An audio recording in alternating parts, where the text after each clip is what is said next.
la tu zong zong te in zova in chibai ka buk le vek cheu ni zaina hian longklai future group a 1 days ago khanin til serious lutuk mai longklai district pumpui soi nging dot thei tur thil pos ania chu zaina hian ka ron chiar chuak dona a bula tanga to phenga min longai thlak sak turin kan som sabok chene tin kan chiar tak tak main like le share ta bok ha min han pek sak ve zel tur point i khongai na ka han ngen masa bok ani e ti chuanin hen thu po si ka ron chiaranga ka chiar zo a hianin hong bu lampanga mi pakhat a ming tar lan du lo nena ka in kom na phone call manga ka in kom na kan ngai thla hlom don ani ti chuan comment section a i mi mal ngai dan ta po ron soi ve tura kan be sei bok che ni le chiar tanang hei hi mongbu primary school ania school bawani thoktu pakhat ma an om lo na kumtam ani ta kan ram ma son tur chuan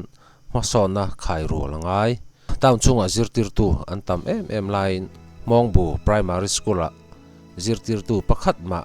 posa om lo chunia zirtir tu ber an om lo chuan nau pangpo pakhat ma an om lo mongbu khua hi tuna inding lai hi zani somriat atanga zat thum min kar ania LADC education EMMO amo phurtu lamten ngai tu arang se adu om hleang tin post aron siama post ron siam hi ka mu rolin ril ru le ngai tu na akal thui khop maya longklai district a building thatak si kha he building khanita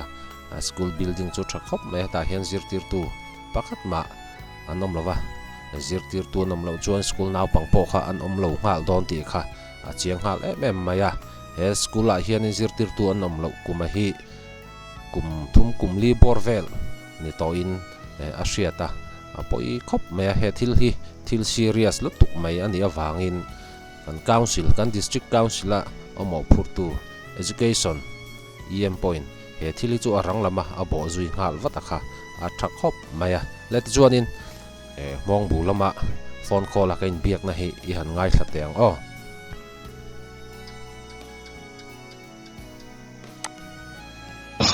le heta longklai tangin thianpa B17 official YouTube channel atangin aniamo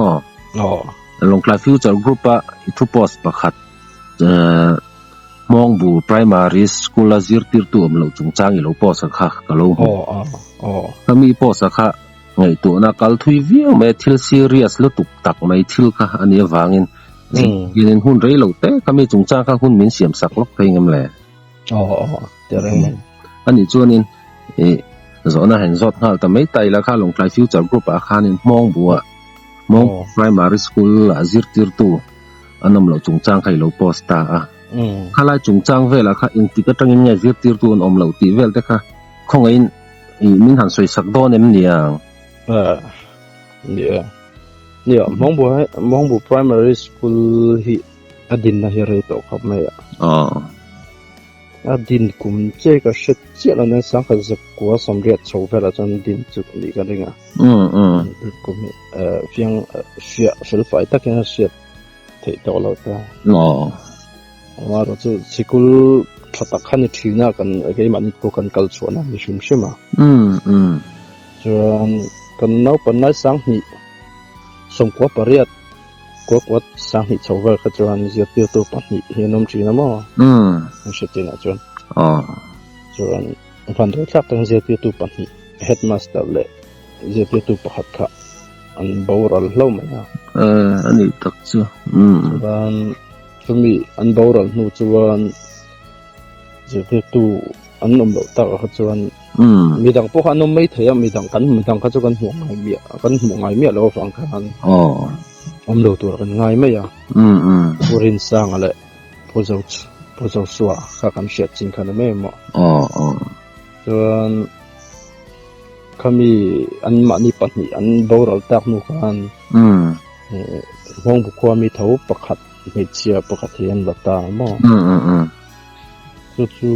chumi nu chumi khan akal pui ve ngara chuan admission an open kha chuan no pang te pon om ve zel thawa chuan mongbu hian mong bu hi in za thum man tling lo hret a ani chuanin ma mong bu primary school a zirtir tu an om lo thok tu an om lo tran kuma kha soi em le an om lo tan kum hi khua hen kom lo wang hian kum che ka sha che lo ma ka su kum ni thum liam ta vel ani atang khan ani mela chuan hei pichuangi kangem puitlang transfer ta thok tu om chun kha kami ta kan mong bu chuan zit tir tu om lo ta chuan school building primary zit tu nom lo ta building chau om ta ani chuanin zirtir tu nom lai school naw pang nge a school naw pang din hun school naw pang khami ang sat borvel nge thin kalai vel khai soi mai thai a sa chi ka soi thelo zirtir tu nom lai kha chuan tun ma te kha chuan kan sang ni som in kar vel kha chuan zir lai naw pang chu ta ngai ni primary school na chuan an thave viau thingtlang naw pang a chuan chan chu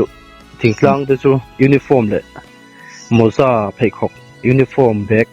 man lifi om kha thingtlang a chuan tin nge na om lo wang khan sikul a chuan kan sikul tha tak om ma se nei fa deuh tan lo chuan kang nge na vakhom lo wa kang ho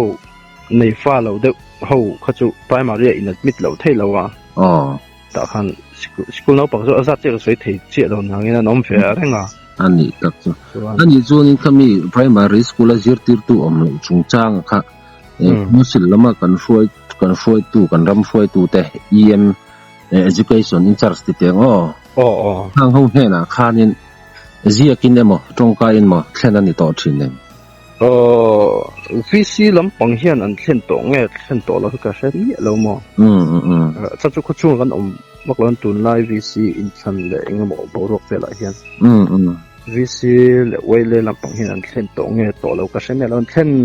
an thlen to pon ni me the la thlen lo mai the boka an thlen to ni chuan enge so khalam pang tan malak na om lo tu ra kan ngai me ya tun theng zet tir tu om lo school building chau ding chu ka kania an tak chu azia mai tro bil khom mai ka ran school omma se sarkar school in zani somret chuang chung ko zani somret chuanga government primary school zete to han om lo tap chu alung chi thak zo kan ram led si kan lai ram hi zirna mason kan ngai te lul nen ni chan kan tlan hiam lampang he kan pan zo ka a council lampang atanga thlir point na mol phau thlak rim ta ni school pakhat vele ma zirtir tu han om lo to pakha zirtir tu om salang chuan school naw pang kha chuan om main karinga om do ne tu na pe chuan ratlan kochung tu sei lo ratlan kan unaw kukichim bom zo ratlan hi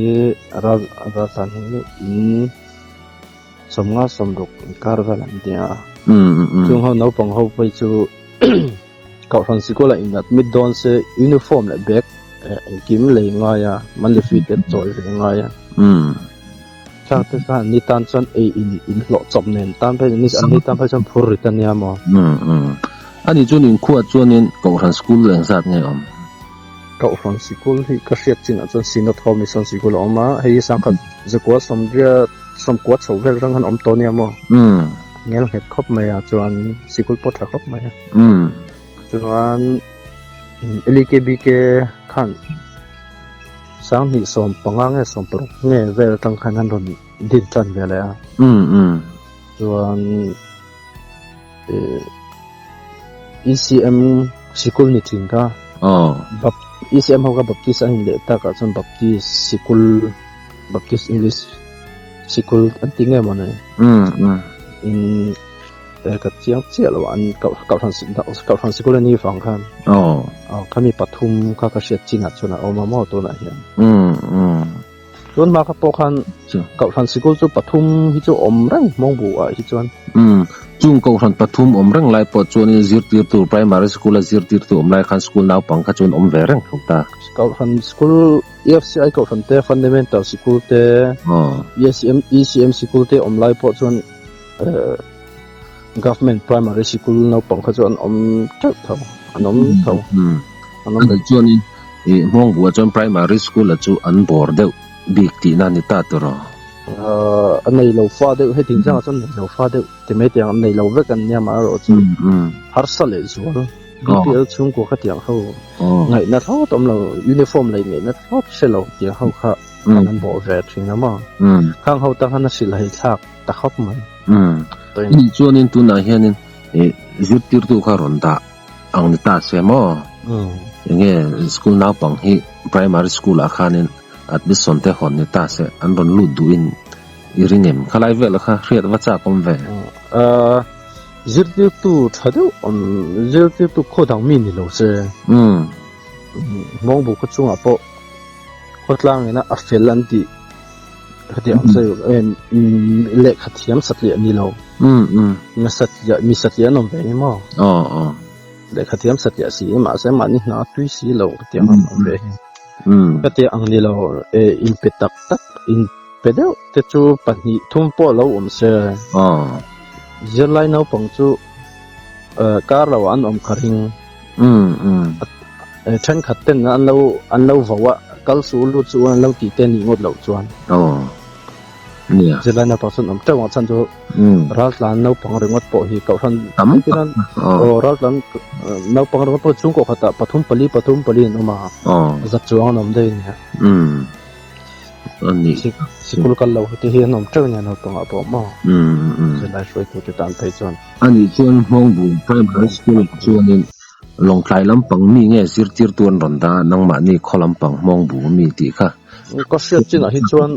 mong bu mi hi ani in ka se long klai mi hi primary bi ka chen kalap mu lo hring hring mo mi de lai ro hi chuan khodang mi vek ni thunga mong bu mi pakhat ma nom lo thunga ti la pakhat hindi ti cha hi chu om ven ka sia ani chuan in han le nok tai lama kan pop chat lok ang changa rei lo te zir tir tu pakhat an transfer kha iti tan chin mai kha kami an transfer chana ka school na pangan nei lo wanga transfer nge ne school na pang om rang la ya transfer ti lai kha i kha cheng em kami lai tak su ka chiang che lo khuwa kan nom lo wang khan so kan nom lo wang khan zir lai na pangan nei ve lo an nei lo nge an nei reng chunga transfer ka chu ka che lo an nei lo po ni me the boka achan chu kami lai borvel tak chu ka nge sei sual te lo ma ka shet chen che lo wang khan an ma ni zet ke tu azet ke tu an transfer tak ber po kha zo thei ka nga mo ni pui tang so na transfer an tia chuan ama khan transfer du nge mi dang khan lo transfer shim nge chu ka she lo ka an lo transfer ta ka chuan zet ke tu om chuna ni sia chuan an primary school chu aro khan ni ber mai tu ayo po chun ron da lem chuang lawa ayo an da chuang lem no zilai na pangan claim thawa da lo mai han ti wanga ron da lo nge tu ka shela wa ko pui chung a chung zilai na pang claim te te zit tu tam sok na te po om thawa adik lo chu ta po chuan an da ta nge chu zilai son ta nge po chun ti chuang lawa ma ro chu an ti loi kha an nom lo kan titlang ma ro se kan dam zira chana chet pha thong ta ni hi in khotlang ta chuan in thil poi lu tu kan primary zir tir tu om lo khamo om lo thil poi lu tu kan ta ni chin na iso yang khanin ke ma ni anga har sa te tam tak kha an om ve a khang ho kha nge ko ran school la lu du si ma se admission le thil dang form le na tur ta nei lo awanga nge school po kal du rang si kal thelo tam tak khan om ngein ka ringa khang tiang ho ta khanin in kho school a khanin zir tir tu pani khat emol ke chu han om selang chuanin tro pani thumwal chu om chu ni se chuan na kan nau pang te hei mong bu ta chu in tu na in sa thum ngan ting lo te ani maya no pangan tam no tuk ta tinan tuna se sana lak lo to mai the tuna chuan ma se tinan school na pang school kal lo hei vai khom tai la cho sam hi thum va chon no mai the ni chu tiang va chon ya chan chu uniform le na nei lo te an ten ji ti tu mu mal lo khat te miao khat nu le pa then khat se san nei lo chung po khan au sa chung po khan ka han si ko lai ani admit lo thei lo ta adik chi ka han si ko te chu tu na hian function chu ni se chuan midday meal oma school lo sip te po an ma ni to kan hu theya lekha bu thon bekin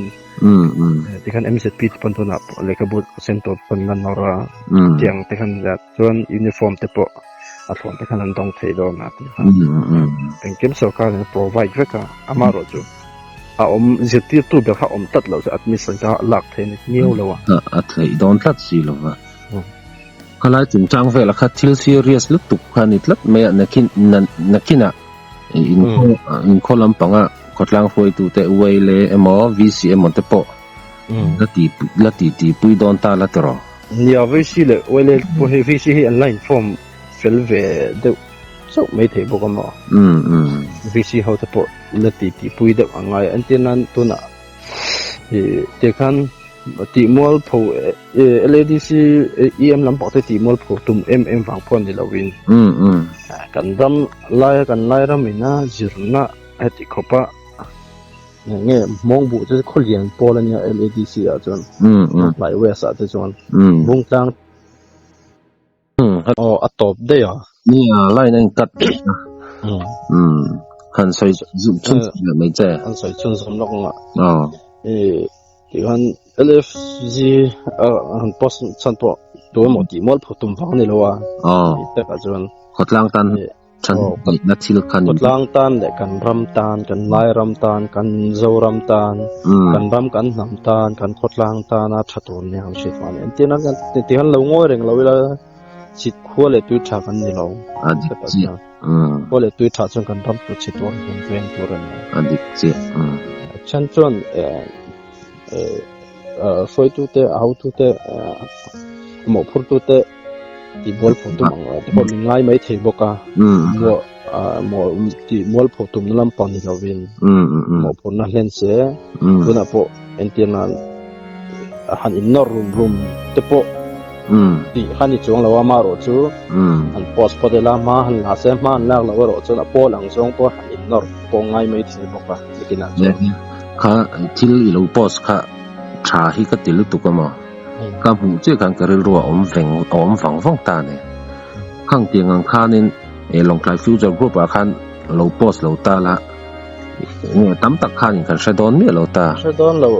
nam jena he kal thapa ngai mo kan ti mei do na ti mei do ne ke phei chuan ka lo shme lo ta chu i lo post zara mong bu wa primary school a zirti tu nom lo chung chang kha i post atang che kan ka lo shata ne ka an poimo zia chu mo i post kha comment pa khada po mong bu chok po lo ni kha wi dang tlang a te po ni dong ang ta so bru ko ni ta ma se kan lai ram di sikom chuan equation ma son he khai ro langa ya wi dang tlang a po kum som chuang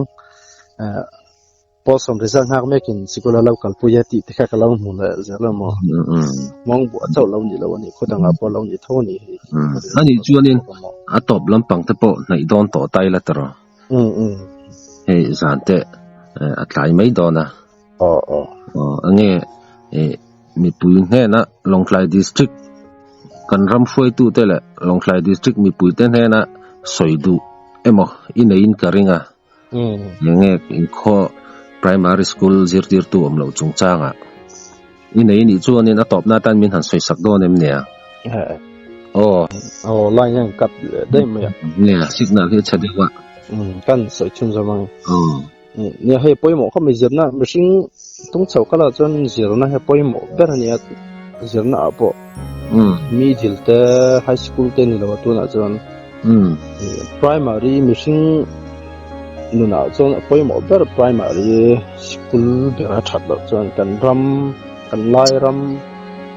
LADC long fly district kan lai ram shim shim amol pho thak in ka sia tin mol pho thak mai baka kan thang don lo alem le min kan thang alem le min kan nu mai mai ka sia kan thang don lo chan chu zirna ber kan lo cham si chuan til danga lo sang vak vak ma se chang tang veo mai la kan zirna system ver that lo chuan kan chang kang don chu wang chuan kan education em te education chang tu te education lampanga kan how to te point bank lo chi se khotin LADC huam chunga primary le sikul shim hi e viluluk sila kan u khop maya number 1 a chuan number 2 a chuan apani na chuan kan politician te po in shake ve de unek se ka du chan chu andu sak zong ten ni lo kha chuan ramin a tor mai te po ha poiti lem lo du sak zong ni chuan ramin tur don po ni se yo spiritual lak mai te mani po sa om pe lo te sik mani na thok pe lo te sikul kal pe lo te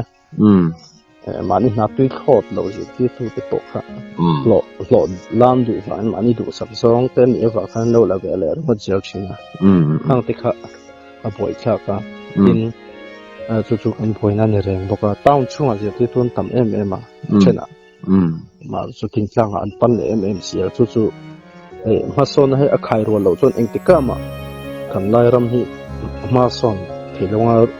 ral tiang ram kan phave lawang district dang kan phalawang chu fang chuan chu mi point pa thi chu ni sila chuan pathumna top na pera chuan ram le nam hi ti tak takin vai ka ngo lai ram mi pui te hian ti kha ka cha du a chan chu ma ni ham thatna ma ni mi mal le chung ko ham thatna ni chuan kan ram hi chevek ma se poi ti lo kan khotlang hi chevek ma se poi ti lo hi kan tam lo tu ka ma ni mi mal le chung ko chang ngai to lo le ma kan ram le nam hi i ngai to tlang tiang ngon dik tak ni zirna hian thani le thar tiang zirna kan ma kan son lo chuan e khovel eng hi kan khovel tuk vera hin kan dak pha kai long ti mai tiang chu apoi mo khop ka sia chu ni mai te sa so to su tam tak ma ni phot mai te sa ni da hun kan la nei te ni le kan lain kom le tura te po be sai tai la tro ni ola la inkom na hun thatak min siam sa ka wangin ichunga lom thu ka sayo ole ke ko lom na ole